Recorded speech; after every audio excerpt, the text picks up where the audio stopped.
यांच्या कीर्तीच्या प्रचारामुळे आज आपण इथे यशस्वी होऊ शकलो, निवडून येऊ शकलो। यासाठी परत एकदा आपल्या सर्व कार्यकर्त्यांचा विशेष आभार।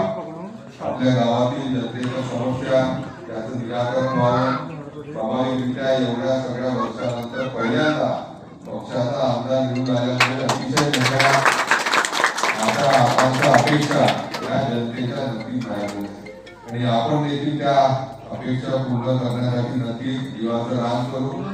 आज विशेष करून विकासाला गती ही आपल्या या गावाच्या प्रत्येक गावामध्ये यावी या मताचा मी नक्कीच आहे। त्याच्या अनुषंगाने ग्रामपंचायतीने देखील कुठेही गटबाजी न करता, कुठेही कुणावर अन्याय न करता या सर्व कामांची नोंद आमच्याकडे करावी, जेणेकरून टप्प्याटप्प्याने विविध शासनाच्या योजनेच्या माध्यमातून निधीच्या माध्यमातून या सर्व कामांना गती आपण देऊ शकतो।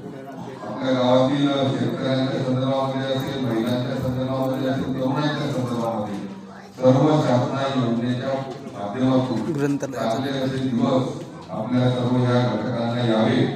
विशेष करून तालुका कृषी अधिकाऱ्याच्या माध्यमातून असेल, तालुका विविध अधिकाऱ्यांच्या माध्यमातून आपल्या सर्व या अडचणींचं निराकरण करण्यासाठी आम्ही प्रयत्न करतो।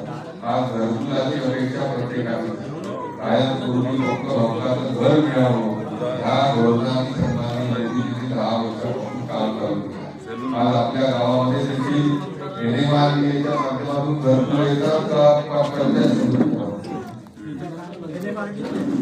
लाखाचे घरकुल चालू झाले। त्याच्यामध्ये जो आता अतिक्रमणाचा फार मोठ्या प्रमाणामध्ये प्रश्न आहे। माननीय महसूल मंत्री बावनकुळे साहेबांनी आपल्या सर्वांना आराखडा बनवायला सांगितला आहे। शेवटी जंगलामध्ये असलेलं अतिक्रमण असो किंवा इतरत्र अतिक्रमण असो, जे पुष्कळ वर्षापासून तिथे राहत आहेत त्यांना देखील पट्टे कायमस्वरूपी देण्याचं धोरण लवकरच